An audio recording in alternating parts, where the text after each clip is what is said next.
नमस्कार साथियों, पार्थ एकेडमी में आपका स्वागत है। पार्थ एकेडमी आपके लिए आने वाले एग्जामों को मद्देनजर रखते हुए 500 प्रश्नों की एक सुपर सीरीज लेकर आ रही है।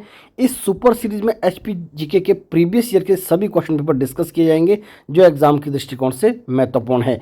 इसके साथ पहले प्रश्न की तरफ रुख करते हैं। प्राचीन काल में धमेरी नाम से कौन जाना जाता था? आपके पास ऑप्शन है शिमला, मंडी, नूरपुर और बिलासपुर। इसका सही उत्तर है ऑप्शन सी, नूरपुर। अगर हम यहाँ पर नूरपुर के बारे में बात करते हैं तो जो नूरपुर है ये वर्तमान में कांगड़ा में है और नूरपुर को पहले धमेरी के नाम से जानते थे। आपकी जानकारी के लिए बता दूं, कहा जाता है कि 1622 ईस्वी में यहाँ जहांगीर आया था। जहांगीर की पत्नी का नाम नूर जहाँ था। नूर जहाँ को ये नूरपुर वाला बोल तो धमेरी वाला क्षेत्र काफ़ी अच्छा लगा था, उनके नाम पर ये नाम नूरपुर पड़ा था। इसके साथ अगले प्रश्न की तरफ रुख करते हैं। वीरसेन को निम्न में से किस रियासत का संस्थापक माना जाता है? आपके पास ऑप्शन है सुकेत, मंडी, कुल्लू और इनमें से कोई नहीं। इसका सही उत्तर है ऑप्शन ए, सुकेत। अगर यहाँ पर प्रश्न पूछे कि मंडी रियासत का संस्थापक किसे माना जाता है तो आपने उत्तर देना है बाणसेन। इसी प्रकार अगर हम इसी क्रम में देखते हैं, कुल्लू का जो संस्थापक माना जाता है, कुल्लू रियासत, ये माना जाता है वहिंगम मणिपाल को। यहाँ पर मैं थोड़ा सा आपको और एक्सप्लेन करना चाहूँगा। सुकेत और मंडी रियासत को मिलाकर मंडी जिले का निर्माण हुआ है। इसके साथ अगले प्रश्न की तरफ रुख करते हैं। निम्न में से हिमाचल प्रदेश का कुल्लू जिला किन 5 जिलों से घिरा हुआ है?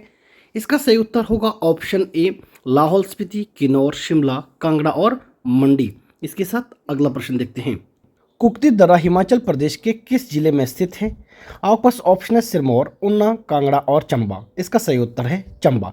ध्यान दीजिए, कुक्ती दर्रा भी है, कुक्ती वन्यजीव अभयारण्य भी है और कुक्ती नदी भी है। साथ ही साथ हमें ये भी पता होना चाहिए जो कुक्ती दर्रा है ये आपकी बरमौर और लाहौल के बीच में स्थित है। इसके साथ अगला प्रश्न देखते हैं। शिवकी दर्रा हिमाचल प्रदेश के किस जिले में स्थित है?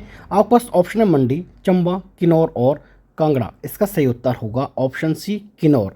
जब हम शिवकी दर्रा की बात करते हैं, ध्यान दीजिएगा, ये आपकी जो चोटी है ये किन्नौर जिले में स्थित है और यहीं से आपकी सतलुज नदी हिमाचल प्रदेश में एंटर करती है। ध्यान देना है, शिवकी दर्रा भी है और शिवकी चोटी भी है जिसकी ऊंचाई 6608 मीटर है।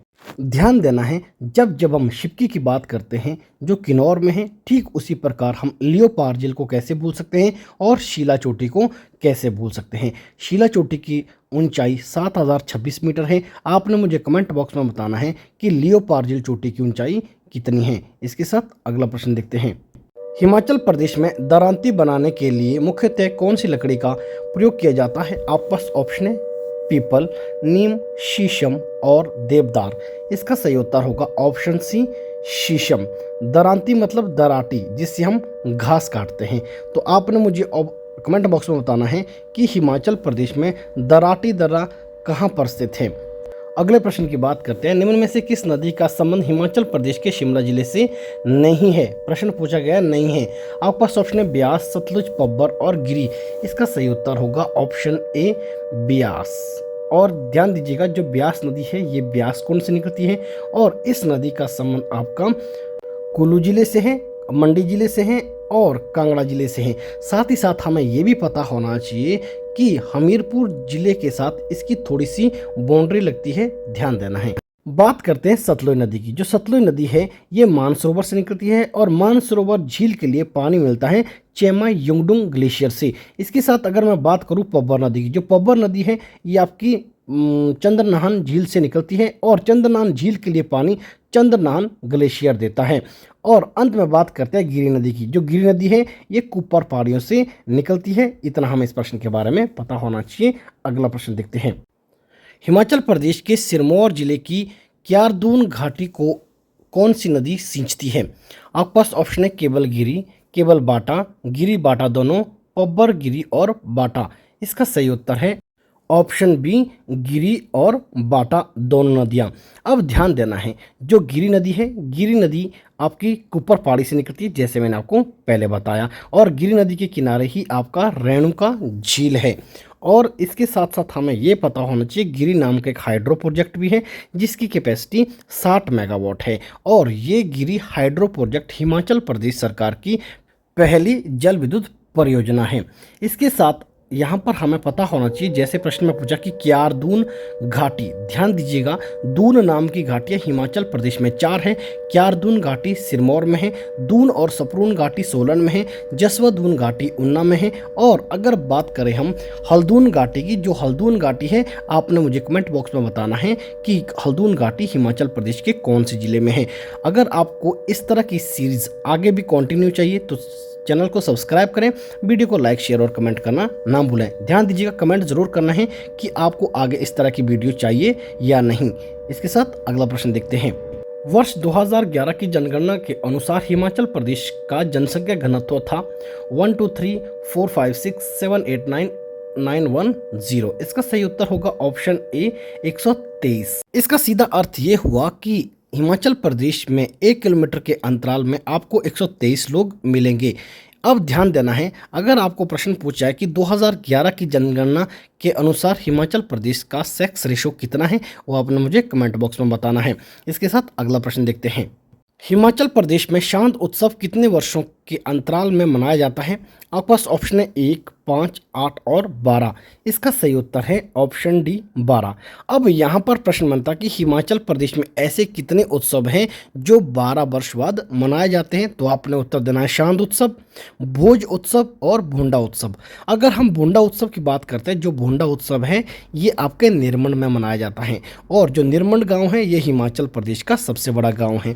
अब यहाँ पर प्रश्न बनता है कि जो भूंडा उत्सव है ये किस भगवान के नाम पर मनाया जाता है या किसकी याद में मनाया जाता है? तो आपने उत्तर देना है भगवान परशुराम की याद में। ध्यान दीजिएगा, जब परशुराम की बात करते हैं तो परशुराम का मंदिर निरमंड में है, और इस मंदिर का जो निर्माण हुआ है ये 7वीं शताब्दी में हुआ है, ऐसा ताम्रपात्र से पता चला है।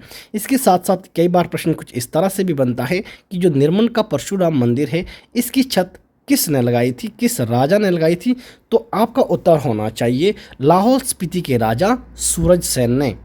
कभी कभी सूरज सेन की जगह समुद्र सेन दिया जाता है, तो आपको ये दोनों चीज़ें याद रखनी है। अगर ऑप्शन में सूरज सेन आए तो उत्तर सूरज सेन करना है। अगर आपको ऑप्शन में सूरज सेन ना देकर समुद्र सेन दिया गया तो आपने उत्तर करना है समुद्र सेन। इसके साथ अगर मैं निरमंड की बात करूँ तो निरमंड में एक बूढ़ी दिवाली भी होती है, और इसके साथ हमें पता होना चाहिए जो निरमंड है, निरमंड को मिनी गुलमर्ग के नाम से जानते हैं और मिनी काशी के नाम से भी जानते हैं। इसके साथ अगला प्रश्न देखते हैं। स्वांग तेगी नृत्य हिमाचल प्रदेश के किस त्योहार पर प्रस्तुत किया जाता है? आपके पास ऑप्शन है दिवाली, होली, दशहरा और जन्माष्टमी। इसका सही उत्तर होगा ऑप्शन ए दिवाली। अब यहाँ पर ध्यान देना है, जो स्वांग तेगी उत्सव है या स्वांग तेगी नृत्य है ये आपका सिरमौर जिले में मनाया जाता है। जब हम दिवाली की बात करते हैं तो जैसे मैंने इससे पहले वाले प्रश्न में कहा कि दिवाली हिमाचल प्रदेश के निरमंड गांव में मनाई जाती है। किस तरह की दिवाली? बूढ़ी दिवाली। और लाहौल स्पीति में इसी बूढ़ी दिवाली को खोजला के नाम से जानते हैं। अगर बात करें ऑप्शन बी की, जो होली उत्सव है या होली मेला है ये अंतर्राष्ट्रीय मेला है, सबसे पहले तो हमें ये बात पता होनी चाहिए। और जो होली मेला है ये आपका हमीरपुर के सुजानपुर टीरा में लगता है। अब ध्यान दीजिए, इस मेले का शुभारंभ राजा संसार चंद ने किया था। इसके साथ बात करते हैं दशहरा की। जो दशहरा उत्सव है ये आपके हिमाचल प्रदेश के कुल्लू में लगता है, और ये भी एक अंतर्राष्ट्रीय मेला है। इसके साथ अगले प्रश्न की तरफ रुख करते हैं। बिशु धारटी नाटी हार थाली हिमाचल प्रदेश के किस जिले के प्रसिद्ध लोक नृत्य हैं? आपके पास ऑप्शन है कुल्लू, शिमला, चंबा और ऊना। इसका सही उत्तर होगा ऑप्शन बी शिमला।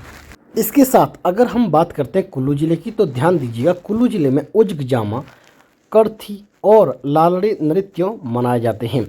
अगर मैं यहाँ पर ऑप्शन सी चंबा की बात करता हूँ तो चंबा में कुछ मुख्य तौर पर लोक नृत्य है जो एग्जाम में बार बार पूछ जाते हैं, जैसे हांतर, झांकी और डांगी और ढेपक। इसके साथ अगला प्रश्न देखते हैं। बात करते हैं सिंह नृत्य नाटिका हिमाचल प्रदेश के किस जिले से संबंधित है? इसका सही उत्तर होगा ऑप्शन डी रोडू जुब्बल। सीधा मतलब है शिमला से। तो शिमला में हमारी गुगती नृत्य भी मनाया जाता है। इसके साथ अगला प्रश्न देखते हैं। 1948 में कौन सा जिला हिमाचल प्रदेश का हिस्सा नहीं है? ऑप्शन है मंडी, चंबा, शिमला और सिरमौर। इसका सही उत्तर होगा ऑप्शन सी, शिमला। अब ध्यान दीजिएगा, यहाँ पर प्रश्न बनता है कि 1948 में हिमाचल प्रदेश में कितने जिले थे और कौन कौन से थे? तो आपने उत्तर देना 4 जिले, मंडी, चंबा, सिरमौर और महासू। इसके साथ अगला प्रश्न देखते हैं, किस वर्ष हिमाचल प्रदेश का दर्जा पार्ट सी स्टेट से घटाकर केंद्र शासित प्रदेश कर दिया गया? आपके पास ऑप्शन है 1951, 1954, 1956 और 1960। इसका सही उत्तर होगा 1956, बोले तो 1956। अब प्रश्न बनता है कि जो हिमाचल प्रदेश है ये सी स्टेट कब बना? तो आपने उत्तर देना है 1951 में ये सी स्टेट बना और 1956 में ये यूटी बना, बोले तो केंद्र शासित प्रदेश बना। इसके साथ साथ हमें ये भी पता होना चाहिए कि जो हिमाचल प्रदेश है ये पूर्ण राज्य 25 जनवरी 1971 को बना। अब यहाँ पर प्रश्न बनता है कि हिमाचल प्रदेश सी स्टेट 1951 में बना, तो बिलासपुर सी स्टेट कब बना? तो आपने उत्तर देना 1948 को। इसके साथ अगला प्रश्न देखते हैं, पंजाब के पहाड़ी क्षेत्रों का विलय हिमाचल प्रदेश में किस वर्ष किया गया था? आपके पास ऑप्शन है 1 नवंबर 1961, 1 नवंबर 1964, 1 नवंबर 1966 और 1 नवंबर 1970। इसका सही उत्तर होगा ऑप्शन सी, 1 नवंबर 1966। बात की जा रही है पंजाब के पहाड़ी क्षेत्रों की। ध्यान दीजिए, पंजाब के पहाड़ी क्षेत्रों में 1966 से पहले कांगड़ा था, कुल्लू था, आपका लाहौल स्पीति भी था और शिमला भी था। ध्यान दीजिएगा, ये चारों जिले, बोले तो कांगड़ा, कुल्लू, लाहौल स्पीति और शिमला, ये चारों जिले 1966 में 1 नवंबर 1966 में हिमाचल प्रदेश के साथ मिले और एक विशाल हिमाचल प्रदेश का निर्माण हुआ। कई बार प्रश्न बनता है कि 1 नवंबर क्यों जाना जाता है? तो आपने उत्तर देना है पहाड़ी राज्यों के तौर पर 1 नवंबर को जाना जाता है। इसके साथ साथ हमें यह भी पता होना चाहिए हिमाचल प्रदेश को विशाल हिमाचल का दर्जा कब दिया? तो आपने उत्तर देना है 1966 में। इस समय हिमाचल प्रदेश में 10 जिले थे। अगला प्रश्न देखते हैं, हिमाचल प्रदेश में कितनी सीटें अनुसूचित जाति के लिए आरक्षित है? ध्यान दीजिए, ये बात हो रही है विधानसभा में, ठीक है ना। प्रश्न कुछ इस तरह से होना था, हिमाचल प्रदेश में विधानसभा की कितनी सीटें अनुसूचित जाति के लिए आरक्षित है? आपके पास ऑप्शन है 5, 8, 11 और 17। तो ध्यान दीजिएगा, इसका सही उत्तर होगा 17, ऑप्शन डी। अब यहाँ पर समझते, अगर प्रश्न कुछ इस तरह से पूछा जाता कि हिमाचल प्रदेश की जो विधानसभा क्षेत्र है इसमें कितनी सीटें आरक्षित हैं, तो उस स्थिति में आपने उत्तर देना है 20 सीटें आरक्षित है। 20 में से 17 आपकी एससी के लिए आरक्षित है और 3 सीटें आपकी एसटी के लिए आरक्षित है। अगर पूछे सामान्यों के लिए कितनी सीटें हैं, तो आपने उत्तर देना है 48। अब यहाँ पर प्रश्न बनने की संभावना रहती है कि कांगड़ा में सबसे ज़्यादा विधानसभा क्षेत्र हैं, कितने हैं? 15 विधानसभा क्षेत्र हैं। और सबसे कम विधानसभा क्षेत्र कहाँ है हिमाचल प्रदेश में, किस जिले में है? लाहौल स्पीति और किन्नौर में कितने हैं? 1 विधानसभा क्षेत्र। अगर आप इस वीडियो को एंजॉय कर रहे हैं और आगे भी आपको आने वाले समय में इस तरह की वीडियो चाहिए, तो जल्दी से जल्दी मेरे इस यूट्यूब चैनल को सब्सक्राइब, वीडियो को लाइक, शेयर और कमेंट करना ना भूलें, इससे मुझे मोटिवेशन मिलता है। और कमेंट ज़रूर कीजिए कि हमें आगे भी ऐसी वीडियो चाहिए, तभी मैं आपके लिए इस तरह की वीडियो लेकर ज़रूर आऊँगा और शानदार ऐसे क्वेश्चन लेकर आऊँगा जो पीछे किसी न किसी एग्जाम में पूछे गए हैं। इसके साथ अगला प्रश्न देखते हैं, हिमाचल प्रदेश देश के 18वें राज्यों के रूप में दर्ज देने की घोषणा किसने की थी? आपके पास ऑप्शन है महात्मा गांधी, इंदिरा गांधी, जवाहरलाल नेहरू और अटल बिहारी वाजपेयी। इसका सही उत्तर होगा ऑप्शन बी, इंदिरा गांधी। अब प्रश्न बनता है कि इंदिरा गांधी ने हिमाचल प्रदेश को देश का 18वां राज्य कब घोषित किया? तो आपने उत्तर देना है 25 जनवरी 1971 में। अब ध्यान दीजिएगा, कई बार प्रश्न बनता है जब हम हिमाचल प्रदेश में इंदिरा गांधी जी का इतिहास देखते हैं तो ये आपको ज़रूर पता होना चाहिए कि इंदिरा गांधी जो है नगर आर्ट गैलरी में 1942 में आए थे। यहाँ पर आपने कंफ्यूज नहीं होना है, नगर आर्ट गैलरी का सीधा मतलब है रोरिक आर्ट गैलरी, क्योंकि जो निकोलस रोरिक है वो कुल्लू जिले के नगर में बसे थे और जो निकोलस रोरिक है ये रूस के एक बहुत बड़े चित्रकार थे जिन्होंने अपने जीवन में 7000 से अधिक चित्र बनाए थे। ध्यान दीजिएगा, जो निकोलस रोरिक आर्ट गैलरी है ये नगर में है, इसीलिए इसको नगर आर्ट गैलरी के नाम से भी जानते हैं। इसके साथ अगला प्रश्न देखते हैं, हिमाचल प्रदेश के प्रथम उपराज्यपाल थे? आपके पास ऑप्शन है रामतौर सिन्हा, हिम्मत सिंह और साबरमल मिश्रा दीनानाथ। इसका सही उत्तर होगा ऑप्शन बी हिम्मत सिंह। ध्यान दीजिए, जो हिम्मत सिंह थे ये हिमाचल प्रदेश के पहले उपराज्यपाल थे। यहाँ पर प्रश्न बनता कि इनका जो शासनकाल रहा है, कार्यकाल रहा है, कब से कब तक रहा है? 1 मार्च 1952 से 31 दिसंबर 1954 तक, 1954 तक। यहाँ पर एक प्रश्न और उठता है कि हिमाचल प्रदेश का पहला राज्यपाल कौन था? तो आपने उत्तर देना है एस चक्रवर्ती। अब प्रश्न बनता है कि एस चक्रवर्ती का कार्यकाल हिमाचल प्रदेश में राज्यपाल के तौर पर कब से कब तक रहा? तो उस स्थिति में उत्तर होना चाहिए 25 जनवरी 1971 से लेकर 16 फरवरी 1977 तक। अगला प्रश्न देखते हैं, वर्ष 1963 में हिमाचल प्रदेश विधानसभा के लिए डॉक्टर वाई.एस. परमार किस विधानसभा क्षेत्र से चुने गए? आपके पास ऑप्शन में है संगडाहा, पच्छाद, रेणुका और शिलाई। इसका सही उत्तर है ऑप्शन ए संगडाहा। जब हम वाई.एस. परमार के राजनीतिक क्षेत्र की बात करते हैं, राजनीतिक जीवन की बात करते हैं हिमाचल प्रदेश में, तो वाई.एस. परमार हिमाचल प्रदेश के पहले मुख्यमंत्री थे। कब बने? 24 मार्च 1952 से लेकर 31 अक्टूबर 1956 तक। अब प्रश्न बनता कि वाई.एस. परमार हिमाचल प्रदेश के मुख्यमंत्री कितनी बार बने? तो आपने उत्तर देना है 4 बार बने। अंतिम बार कब बने? तो उत्तर देना है 15 मार्च 1972 से लेकर 28 फरवरी 1977 तक। और अगर पूछे कि इनका संबंध, राजनीतिक संबंध किस पार्टी से था, तो आपने उत्तर देना है कांग्रेस पार्टी से। इतना हमें इस प्रश्न के बारे में पता होना चाहिए। इसके साथ आगे चलते हैं। आगे बढ़ने से पहले आपसे एक बात साझा करना चाहूँगा। अगर आप मेरे साथ हिमाचल प्रदेश की जीके को बहुत विस्तार पूर्वक पढ़ना चाहते हैं तो आप दिए गए नंबर पर SMS कीजिए। आपको आज ही क्लास में एनरोल किया जाएगा। क्लास में एनरोल करने के बाद आपको 2 डेमो क्लासेस दी जाएगी। उसके बाद आपको डिसाइड करना कि आपको मेरे साथ हिमाचल प्रदेश की जीके को मैप के माध्यम से विस्तार पूर्वक पढ़ना है या नहीं। इसके साथ प्रश्न की बात करते हैं। हिमाचल प्रदेश की इनमें से किस झील का आकार सोई हुई महिला जैसा है? आपके पास ऑप्शन नाको झील, सूरजताल झील, रेणुका झील और मानतलाई झील। इसका सही उत्तर होगा ऑप्शन सी रेणुका झील। ध्यान दीजिएगा, जब हम रेणुका की बात करते हैं तो हमें ये पता होना चाहिए ये हिमाचल प्रदेश की सबसे बड़ी प्राकृतिक झील है। और इसके साथ साथ हमें ये भी पता होना चाहिए जो रेणुका झील है, यहाँ पर 3 मंदिर हैं। एक रेणुका जी का मंदिर है, एक आपका परशुराम जी का मंदिर है, एक आपका जगदम्बनी ऋषि का मंदिर है। इसके साथ बात करते हैं, जब हम इस झील की बात करते हैं रेणुका झील की, इसकी लंबाई 2.5 किलोमीटर है। और साथ ही साथ कई बार प्रश्न कुछ इस तरह से पूछा जाता है कि जो आपकी रेणुका झील है ये किस नदी के किनारे है? तब आपने उत्तर देना है गिरी नदी के किनारे।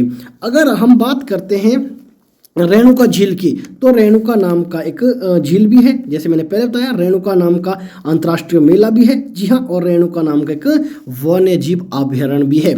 इतना हमें पता होना चाहिए। अगर मैं यहाँ पर ऑप्शन की बात करूँ, नाको झील आपकी किन्नौर में है और सूरजताल झील आपकी लाहौल स्पीति में है, मानतलाई झील आपकी कुल्लू में है। इसके साथ अगला प्रश्न देखते हैं।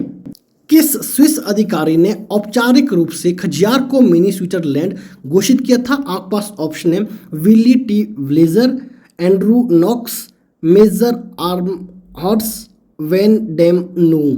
इसका सही उत्तर होगा विली टी ब्लेजर। ध्यान दीजिएगा, इसको WT ब्लेजर के नाम से भी जानते हैं। अब प्रश्न बनता है कि WT ब्लेजर ने खजियार को मिनी स्विट्जरलैंड की संज्ञा कब दी, घोषित कब किया? तो आपने उत्तर देना है 7 जुलाई 1992 को। अब यहाँ पर प्रश्न बनता है, जो खजियार है इसको मिनी स्विट्जरलैंड घोषित किया 1992 को। अब कौन से नंबर का मिनी स्विट्जरलैंड है? ये पूरे विश्व में 160वें नंबर का, 160th नंबर का मिनी स्विट्जरलैंड। क्लियर है? जी हाँ। अब यहाँ पर ध्यान दें, जब हम खजियार की बात करते हैं, खजियार चंबा जिले के अंतर्गत पड़ता है और खजियार में एक झील है जो एक प्राकृतिक झील है। यहाँ पर ध्यान दीजिएगा, जो खजियार नाम पड़ा है ये खजी नाग के नाम पर पड़ा है। इसके साथ साथ हमें यह भी पता होना चाहिए खजियार में एक काला टोप वन्य जीव अभयारण्य है। आशा करता हूँ आप इस वीडियो को एंजॉय कर रहे होंगे। अगर आप ये महसूस कर रहे हैं कि इस वीडियो के अंतर्गत जितने भी मैंने प्रश्न लिए हैं सभी प्रश्न एग्जाम के दृष्टिकोण से बहुत महत्वपूर्ण हैं, तो मेरे इस चैनल को फटाफट सब्सक्राइब करें। इसके साथ अगला प्रश्न देखते हैं। हिमाचल प्रदेश में रिवाल्सर झील किसके कारण प्रसिद्ध है? आपके पास ऑप्शन है इसका तैरता हुआ द्वीप, इसका लाल रंग का पानी, इसका विशाल आकार, उपर्युक्त में से कोई नहीं। इसका सही उत्तर है ऑप्शन ए तैरता हुआ टापू। ध्यान दीजिएगा, कई बार प्रश्न एग्जाम में इस तरह से बनता है कि हिमाचल प्रदेश में तैरते हुए टापू की झील कौन सी है, तो आपने उत्तर देना है रिवाल्सर। अगर रिवाल्सर ऑप्शन में नहीं होगा तब जाकर आपने उत्तर देना है पराशर। ध्यान दीजिएगा, रिवाल्सर पर थोड़ा सा प्रकाश डालता हूँ। ध्यान दीजिएगा, रिवाल्सर में एक मेला लगता है जिसको हम छेशु मेले के नाम से जानते हैं। और इसके साथ साथ हमें यह भी पता होना चाहिए जो रिवाल्सर है यहाँ पर 3 धर्मों के मंदिर हैं। सबसे पहले बात करते हैं हिंदू धर्म की। जो हिंदू धर्म का मंदिर है वो समर्पित है लोमश ऋषि को। इसके साथ साथ अगर मैं बात करूँ बौद्ध धर्म का जो वहाँ पर मठ है ये समर्पित है पद्म संभव को। अंत में अगर मैं बात करूँ सिख धर्म का जो यहाँ पर गुरुद्वारा है ये समर्पित है गुरु गोविंद सिंह को। आशा करता हूं कि आपको ये वीडियो अच्छी लगी और आप आगे भी इस पूरी सीरीज को देखना चाहते हैं, पूरे 500 प्रश्नों का आनंद लेना चाहते हैं जिसमें आपके ये 500 प्रश्न पेपर 1 में भी काम आएंगे और पेपर 2 में भी काम आएंगे। तो मेरे इस चैनल को फटाफट सब्सक्राइब करें और ज़रूर अपने 2 दोस्तों के साथ शेयर करें। नमस्कार, जय हिंद, जय हिमाचल।